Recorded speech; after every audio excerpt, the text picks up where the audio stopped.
Alright guys, I'm back again with another tier list. It's been a while since we've done one of these videos, but I'm ready to do it again. And today's is the video game controllers. This was a nice little list I found on whatever this is, the Tier Maker website. I felt that had a lot. Most of them just had like the basics. I wanted to have a little more variety. But yeah, let's just jump into it. Obviously, this is just my personal opinion of how these controllers are to use today. That's what I'm mainly going to rank them on, not for how good they were at the time. That may be taken into a little bit of account, but in general, we're just going to, if I was going to play a game right now, how much would I enjoy the controller? So the original 2600 joystick, it's okay. I think this is a great one just to throw right into C tier. Not great, but not awful. Definitely usable, I would say. 5200 controller, very terribly unreliable, but they were very cool. It's like the first analog controller, first controller with pause, start. The keypad's pretty dumb, and as I said, they never function. But when they do work, they're kind of cool. The side buttons are really mushy, which I don't like at all. Yeah, I'm not the biggest fan, but I don't think it's the worst in the world. We'll put it in D. Put it in D. I don't have any experience with the 7800 European controller. Normal 7800, not my favorite. I feel like a lot of times the buttons on the sides will like stick in. On most of them I find they're like that. It's okay. I put it in C tier. Again, it's usable and it's nice to have both buttons that can do different functions. And no keypad, which is nice. I do like that. Jaguar, pretty good. A little bigger than I would probably prefer it to be. There's two different versions. One is like a better D-pad and has different colored start and select buttons. Has the keypad again, has three face buttons, kind of like the Sega Genesis. It's a pretty good controller. I'd put it probably right here. Put it above the 7800. Original Odyssey. Again, when it came out, obviously very important, but by today's standards, having basically kind of three knobs, and a reset button is not the best. It's literally just a square with like the thickest cable in the world. We'll put it in F tier just because it's very unergonomic and just, yeah, obviously not the best controller in the world. Odyssey 2, the joystick has a lot of movement, which I'm not the biggest fan of, but it works well. There's one button and it's quite comfortable to hold. I think it's a nice size. I'll put it below the 7800 though. It's not my favorite. A lot of times they are built into the systems depending on what version of Odyssey 2 you have, which is pretty annoying as well. The original Intellivision controller.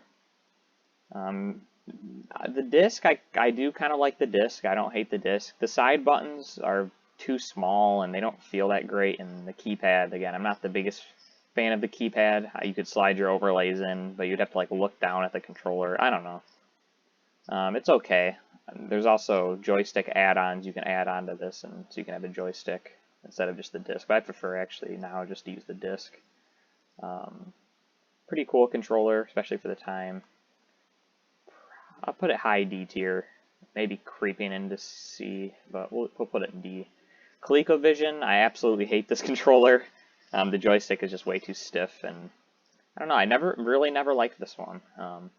I have an Ed Ladden joystick, which is basically just like a custom-built controller for the ColecoVision and 2600, so I don't even use this anymore, but when I used to, it was really frustrating. I don't know, a lot of times the joysticks won't work properly.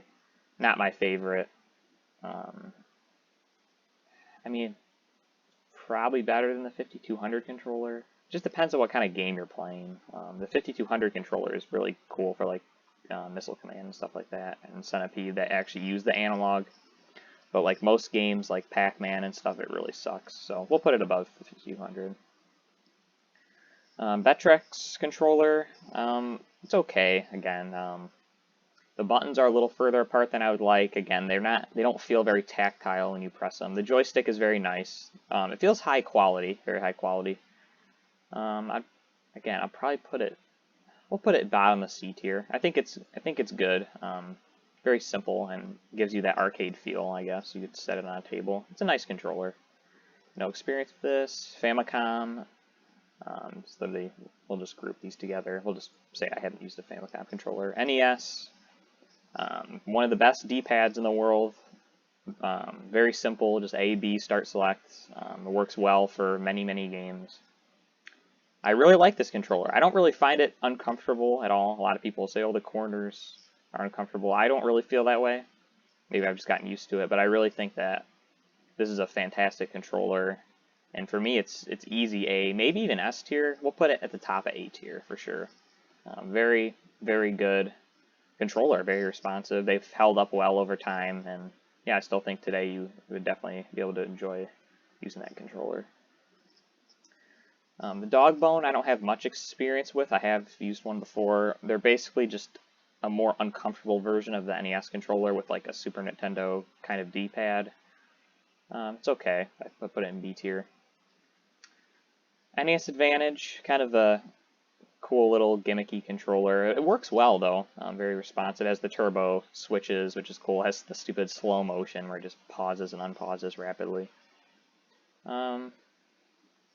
Yeah, it's a nice controller. Very well built. It has the big metal base.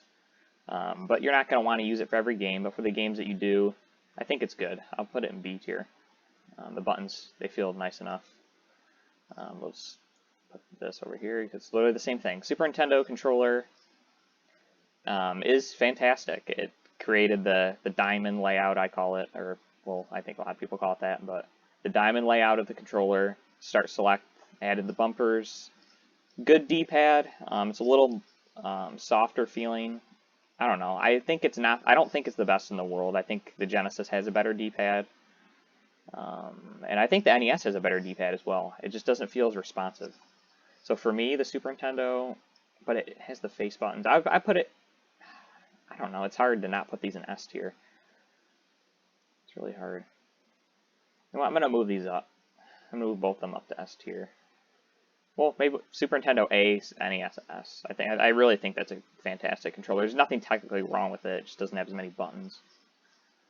Virtual Boy controller, not the biggest fan, especially because when you're in the headset, I don't know. It's just there's nothing like distinguishing the different buttons. They should have made them feel a little different. Has 2 D-pads, has like little weird bumpers. I mean, I haven't used it an insane amount, but I have used it a few times, and it's okay. It's not terrible. I mean, I put it in C tier. It's usable. N64, I really like this controller. A lot of people don't. I think it's, if you find one that's not in good, if it's in good shape, I think it can be a really good controller. The joystick being plastic is not the biggest issue in the world, for me at least. I like the C buttons, like for Banjo-Kazooie and all those kind of 3D game platformers. I kind of like the C buttons. I don't mind at all playing those games like that. I just feel weird playing them with a normal like C stick, but the buttons feel really good. It feels high quality. The controller doesn't feel like it's going to fall apart, and generally they do hold up pretty well. Besides the sticks are the biggest thing, but they can be replaced. Although the aftermarket ones are not very good, so. Find one in good shape, I think it's an A tier controller. I think it's great. And Nintendo was pretty smart thinking about like if 3D game you hold it with the center and the right handle, and for 2D games you hold the outside ones, which there wasn't too many of those, but the D-pad is good as well. So there's really no downsides about it other than just with age, the stick wearing. GameCube controller, absolutely fantastic. Besides the D-pad being pretty crap, but none of the games on the GameCube really care about the D-pad, so it's not the biggest deal breaker to me. I really like the button layout. There's really nothing else like it. Very high quality. I like the analog triggers. Yeah, just fantastic. I mean, obviously, a lot of people still use these today. Easy S tier with the Wavebird as well. We'll put the Wavebird above it just because it's wireless. But no rumble in the Wavebird, but who cares? It's cool that it's wireless. The Wii Remote on its own is not the best. It's basically just the NES controller that's, in my opinion, more awkward to hold. Smaller buttons. It's alright. Obviously, games like Wii Sports are ideal for this, but games like Mario Galaxy could have maybe benefited from like a better controller. Well, I guess that you would require the nunchuck, but either way, cool for its time. Still kind of cool today. I put it in a B tier.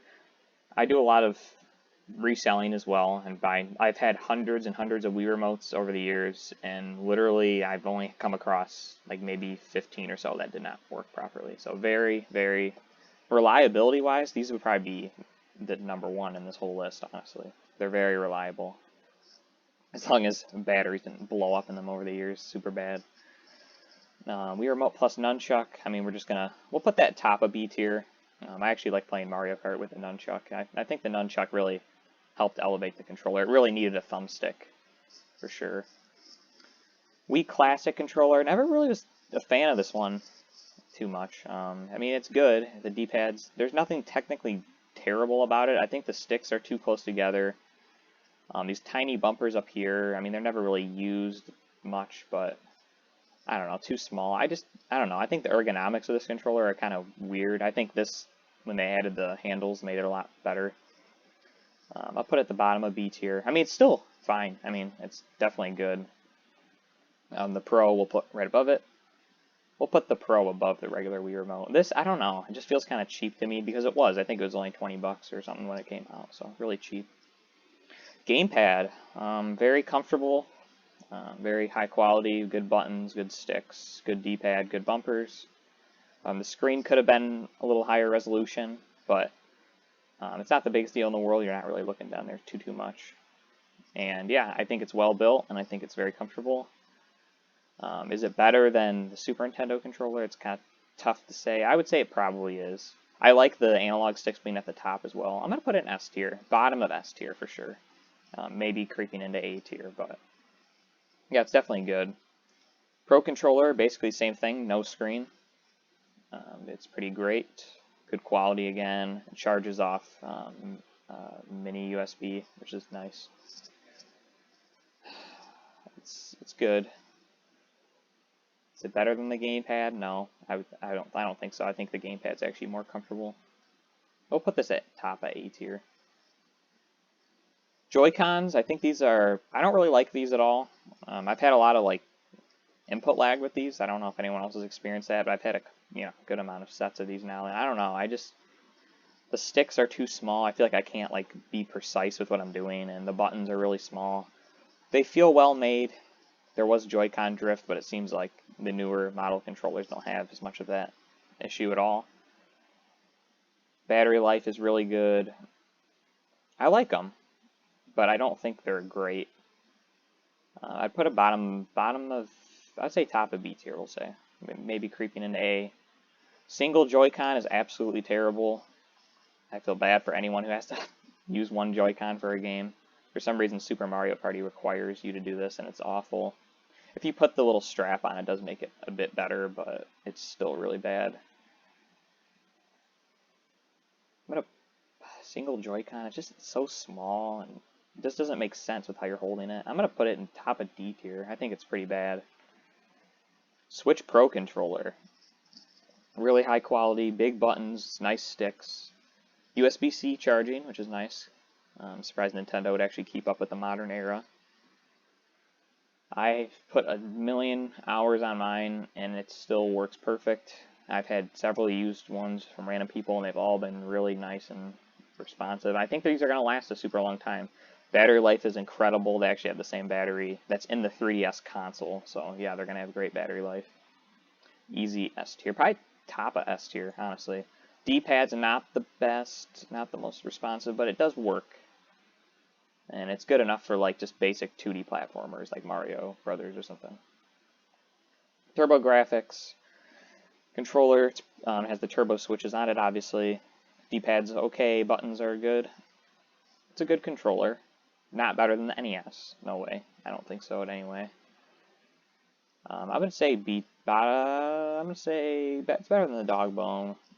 I'll put it here. I'll put it middle of B tier. Pretty good controller. The Neo Geo AES controller, fantastic quality, fantastic stick. The buttons aren't micro switches, which I think is pretty disappointing.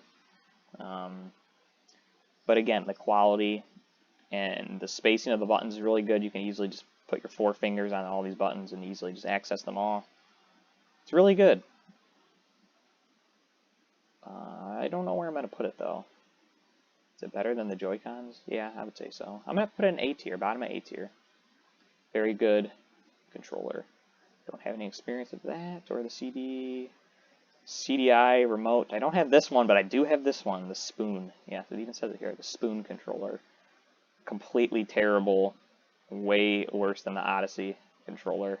I'd rather play a game with this for sure than this is just literally terrible. I don't even have to describe it to you. You just look at it. That's all I gotta say. Don't have one of these. Don't have. This is basically a Gravis gamepad, which I really don't like, but we're not gonna rank that one, I guess. PS1, no analog. Very good. Good D-pad, good buttons, good quality. Again, just kind of saying the same thing over and over again. Very good controller, kind of lightweight, no rumble, very basic, but for the time it made sense. I put it above the Wii Remote. Put it top of B tier. DualShock. We're gonna skip the dual analog. It's not that big of a difference. I would prefer this version over this one. The PS1 controller. I mean, obviously, as you can see, it shaved the way for how PlayStation controllers are gonna look forever. The joysticks are not as good as these. Definitely not as good as these newer ones, but they work good for the games that they are compatible with. Great quality. They added rumble. Definitely a great controller. I would put it in A tier, bottom of A tier. PS2. This is where we started to get into some reliability issues long term because they use the Flex motherboards. Same with the PS3 and PS4, but these seem to fail a lot more often. But we're not talking about that. We're talking about working ones. When they work, they're freaking great. The buttons have the thing where you can they're analog, I guess, so you can slowly press them down and it'll recognize that you're not pressing it down all the way. Pretty cool feature. I kind of wouldn't mind if they brought that back. They feel okay, quality-wise. I think it's a really good controller. I think it's better than the PS1 just because the analog sticks are more responsive. They do get sticky over time, same with the PS3. I don't know why that is. PS3, this feels a little bit cheaper than the PS2 controller. Just a little, I feel like they could have innovated a little bit more here. Kind of a little lazy in my opinion. Basically just the same thing, but make it wireless. And give it analog triggers. Good controller, good battery life. They've held up pretty well, I would say, the batteries especially. I would put it below the PS2 controller. Yeah, we're going to do that. PS4. This is kind of like the innovation that Sony needed to do on the PS3, I think. Added the touchpad. It just is a lot more bigger and comfortable to hold.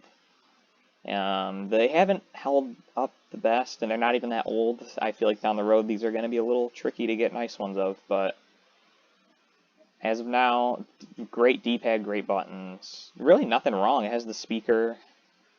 I really like it. I think it's built far better than any of these other controllers in terms of just feeling it in your hands. I'm going to put it above the N64. Kind of feels weird having this above these ones. Maybe I should. I don't know. I like it. I'm going to keep it there. PlayStation Move controllers. I basically only have experience with these using the PSVR. I never really cared about the Move. They're comfortable. They could have used thumbsticks though, and I do think it's cool that they have the balls on top that light up. They are very iconic, and they are very durable. They're fine. They're totally C tier controllers. PS5 controller, definitely the best PlayStation controller. We have not tried the DualSense Edge or the VR2, so we'll slap those down there. The DualSense, awesome build quality. Battery life it's not very good, but same with the PS4 controller, it's not the best. But this, I feel like it's a little worse. Maybe I'm wrong, but the D-pad's fantastic. The joysticks are awesome. The triggers are great. The thing they did with that, whatever it's called. Just good buttons, just very high quality. Basically just an improvement of the PS4 controller.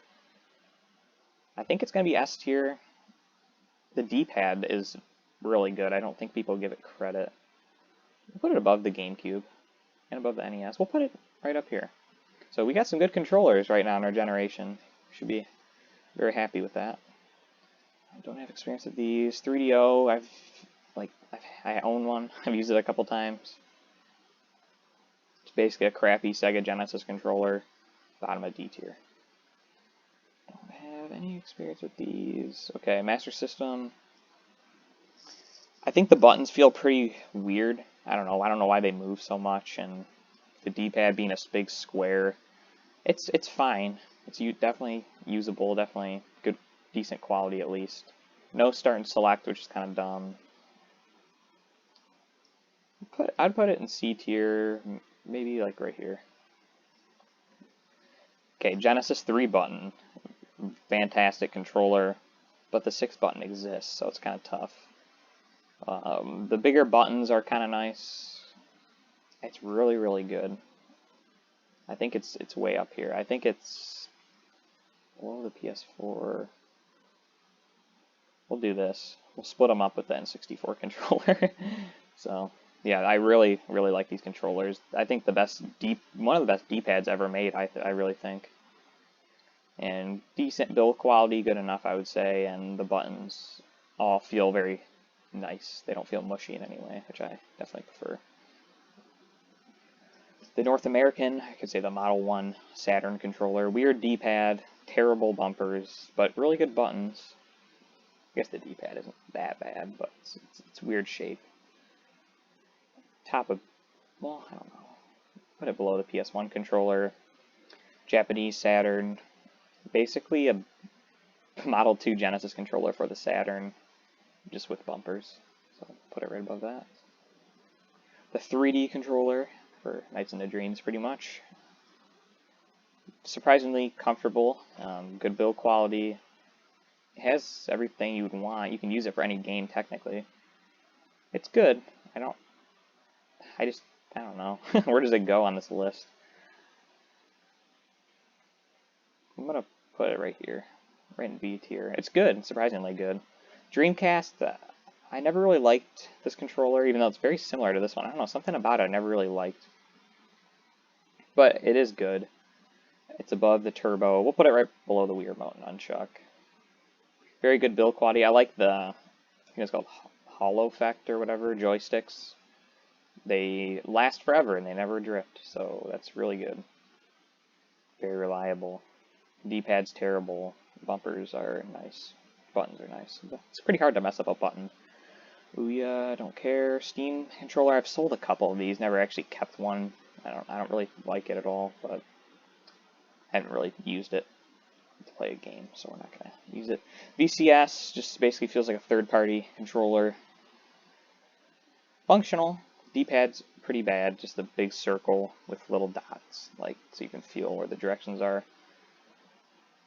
I think if Power A makes these, it's basically a third-party Switch controller is exactly what it feels like. I say B tier.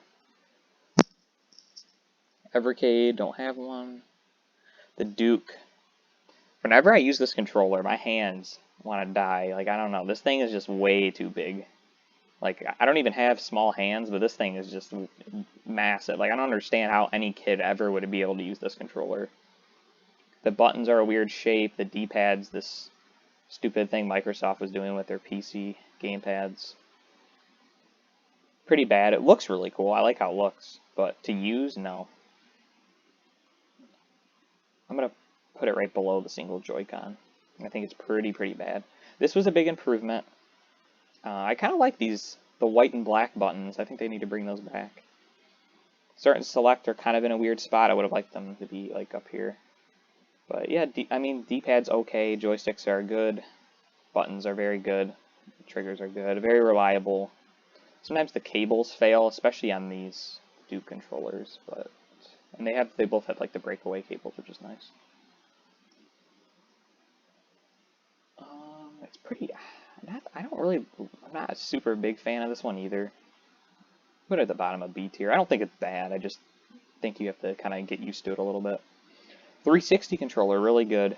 Very good controller. D-pad kind of lacking. But other than that, it's really, really good. Double A's isn't my favorite, but they're okay. I like that you can easily replace, like, you can basically replace the terminals where the battery's going, so that's good. Yeah, it's better than the PlayStation controllers, I think. No, I am definitely more of a PlayStation person than Xbox. I think the controller is pretty good. It's not better than the PS4, though. I'd put it above the N64. Yeah, I would. I'd put it in A tier. 360 Connect, complete trash. I mean, it's not even a controller. Just put that thing in F tier. Xbox One controller really feels very hefty. I have really no complaints with it. The D-pad isn't good for all games, but it's not bad technically. It's just a little clickier and harder to move around than I would like. Same with the Series X controller. Yeah, I really have no complaints. You can get the rechargeable battery packs, so there's really no reason to complain about the AA's. Same with the 360, but I don't know. This just made more sense.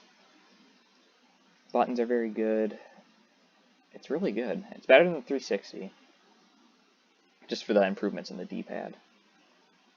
I'd put it right below the PS4. I think the PS4 controller is better.